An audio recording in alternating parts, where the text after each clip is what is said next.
Welcome back to the channel, guys. Alvi here. Welcome back to the Bufasa Bros channel. I got a Blurple deck list for you guys. I competed in a set champ this past weekend with the boys. Me, Bronson, and Gabe. We all got into the top 8 together, which was super cool. We secured the Scar promos, which was the goal. I got lucky enough to get second place, so I got a mat. So I want to give you guys a deck profile. I did one last set. Blurple is a little bit more refined now. There's kind of like standard structure. Last set it was kind of a little bit more build it the way you want to play it type of deal, which is what I liked about the deck. But it's kind of a little streamlined now. But I do have some tech choices that I chose to go into the meta. We have a lot of amber steel around our area, so I teched into that. I ended up playing none of that. I played against a lot of purple decks and a couple of red-blue decks, but I was able to get second place. So I'll get right into the deck profile. I'll explain the card choices as we go. So as you can see, here's the beautiful Scar mat. It doesn't have the champion on it, but maybe next time we'll be able to get a champ mat. So we'll start with the 1-drops. I'm playing 3 Diablo. This card is beautiful. 3 Brooms and 4 Chernobyls. These are all my 1-drop characters. There's different ratios going around. There's 4-4-2, but I tried the 4-3-3 and I ended up liking this a little bit better. This can't contest the board too much. This you can boost up to a 4 with Crab. So I ended up liking this choice, and then along with other card choices like Library, you can pop this the same turn. So I stuck to this ratio for the tournament. Is there, by any of those 1-drops, is there any choice that you would use during a specific matchup, let's say versus Steel? Do you have a preference? So if I'm playing against Amber Steel, I want to see Diablos, because if they have a turn 1 Cindy, they'll pop one of these. You won't get any card advantage. At least this, you won't be down a card. So ideally I want to see this. But these do come in handy later in the game because, like I said, you can swing into lower characters with it. Honestly, if you open up any of these, you're golden. If you open up 2, even better. So if you're mulliganing and you open up 1, usually I keep a Tipo. If I see 2, I'll keep the C, so I can play this turn 1, turn 2, play Azurite, and then play a second 1-drop. But ideally, I like to see the Diablo most of the time, or the Chernobyl.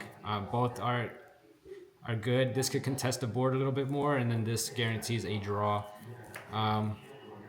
So at that point, it's kind of like take what you can.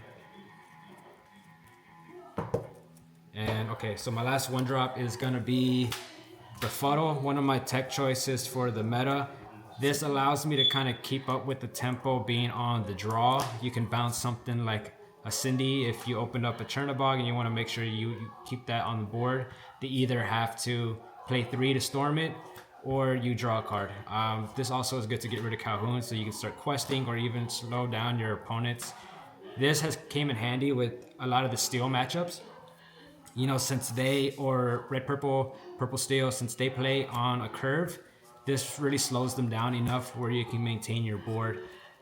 So this card choice was amazing through the tournament. That's it for the 1-drops. So for the 2-drops, I'm playing 4 Cell and 4 Tipo. You want to see these in your opening hand. Like I said earlier, if I do 2 1-drops in hand, I would keep this. If I only see a 1-1-drop in this, I would put back these. But if you see either one of these, you're golden. At one point, I mulliganed 7 cards back just so I can look for it. So I was very, very, very aggressive with my mulligans looking for these, because this is what kind of gives you the advantage against all the purple decks, being able to play something a turn earlier. Now for my next 2-drops, we're going to be playing Snake. I played 3 Snakes. Instead of playing the 4th one, I actually played another Madam Mim, the Tiny Adversary. Is that what it's called? Tiny Adversary, yep. So this gives everything Challenger +1. This is one of those cards where your opponent does not see it coming, so you're able to do a lot of favorable trades. They'll quest or hit something, seeing only a Tipo or a Rabbit on board, and then once you give them the +1, you're able to trade and kind of get more of a favorable trade. It catches them off guard. Your Diablos become one attackers now, so that can take out stuff like Chernobyls if they think that they're safe. So you'll play a Diablo, they'll play Chernobog, and then they'll quest a Chernobyl thinking they're safe. This can now take that advantage away from them. This makes your Elsas hit for 3, makes your Rabbits hit for 3, makes your Foxes hit for 5. You can get rid of Rapunzels. So this is not something I would play on curve. This is something that you play once you have an established board or your opponent has an established board, and this is kind of you're out, or this kind of throws them a curveball. So I wouldn't play more than one.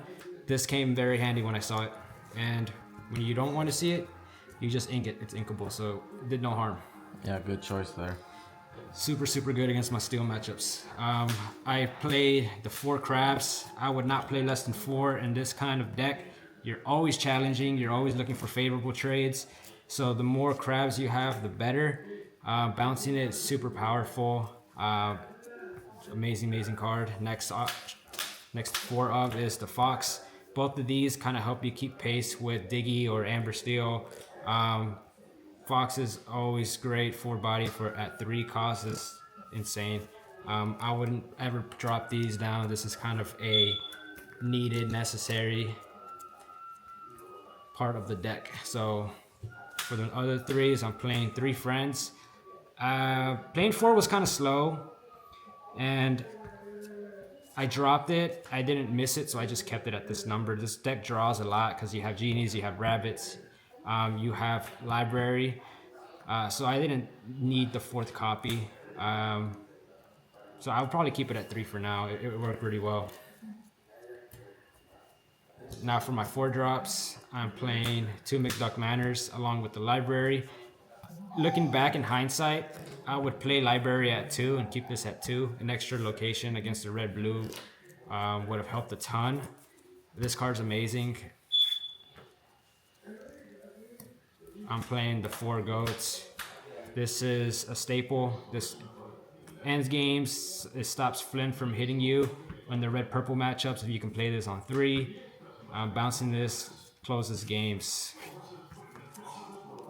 I'm playing 3 Merlin Rabbits and 3 Genies. Some people play 4 and 4, 4 and 3, 4 and 2.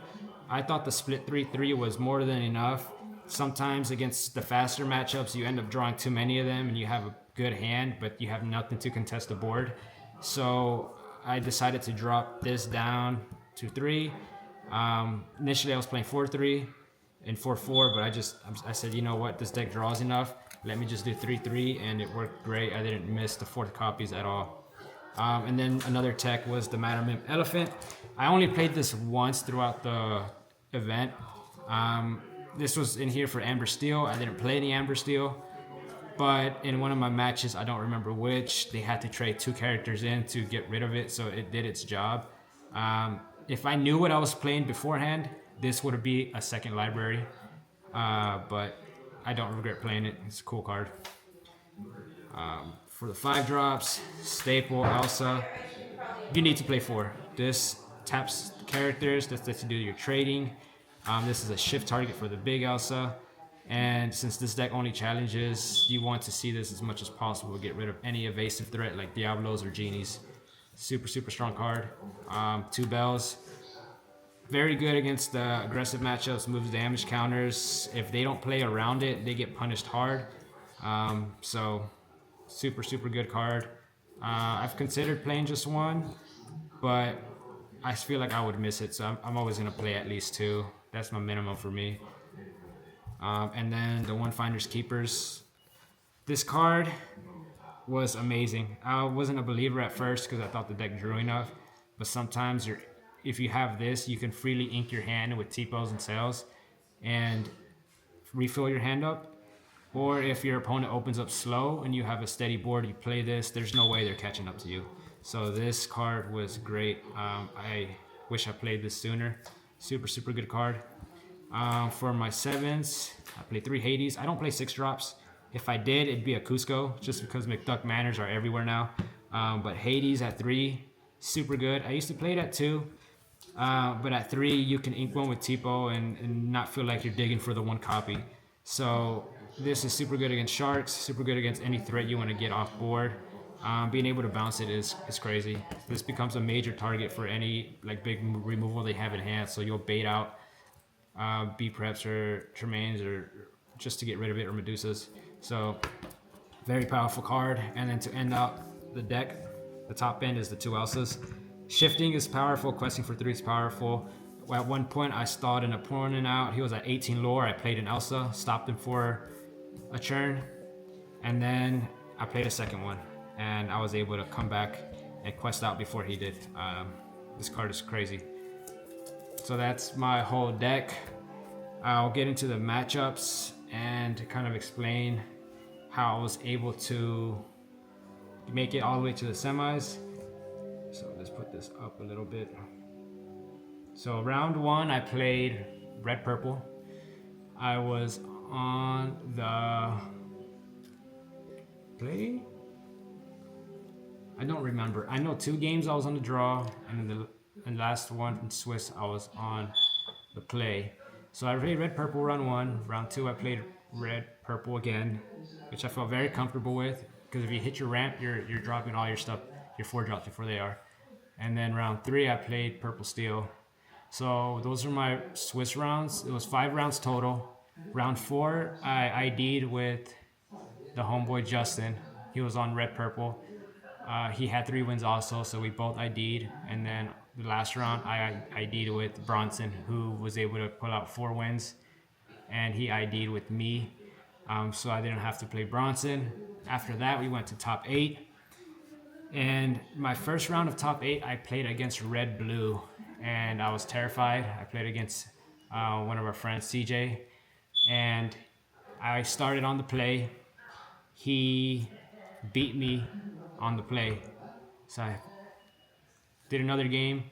So game 2, I was on the play again. I won that one. Game 3, he bricked, and I got super lucky that he bricked.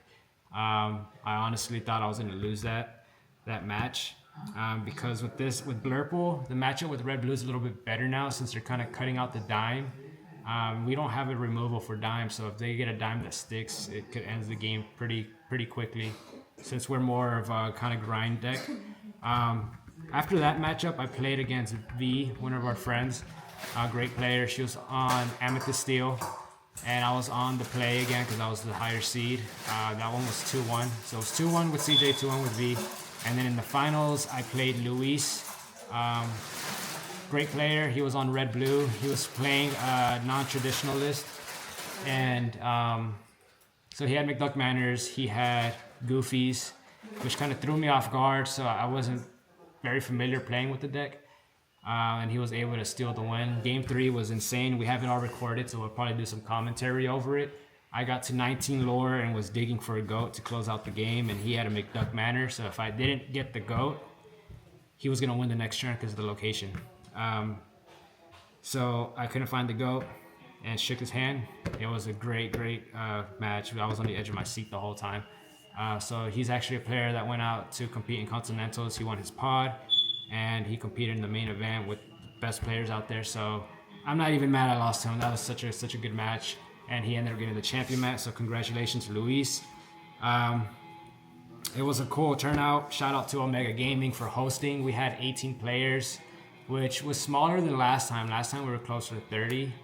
But these are players that are very competitive. We play with them in the Houston scene all the time. 3 of them went out and competed in Continentals. I'll have deck profiles of their Continental decks on my channel, and it was crazy. I didn't think I was gonna even win a Scar, because I walked in the room and I was like, man, there's a lot of good players here, and I'm playing Blurple. It's gonna be tough crowd, and we ended up getting the mat. So we'll post the finals match, and we'll close out the video. Hope you guys like the deck profile. You got any last minute questions for me, Bronson?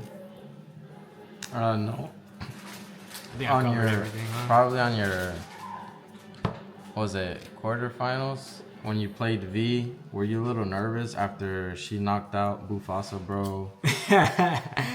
Oh man, I was nervous because I thought I was gonna have to play Gabe in the top 8, and he's playing Amber Steel, and I could not beat him in testing. And I was like, man, if we meet up, I'm just gonna give him the win. Not really, but you know, friendly competition between us. I was like, V is taking down everybody tonight, and I was nervous, but you know, we play all the time, so it wasn't anything like crazy. I was on the play, so I had an advantage on her, so I wasn't super nervous, and it just ended up working out. And I'm very familiar with the Purple Steel matchup because I play the deck myself, and I play against it all the time. So yeah, kind of nervous, but you know, when it's your friend, it's not super crazy. Fair enough. And with that, yeah, let's close out. Like, comment, subscribe. We'll get the deck profiles coming and some more gameplay. So have a good night. peace.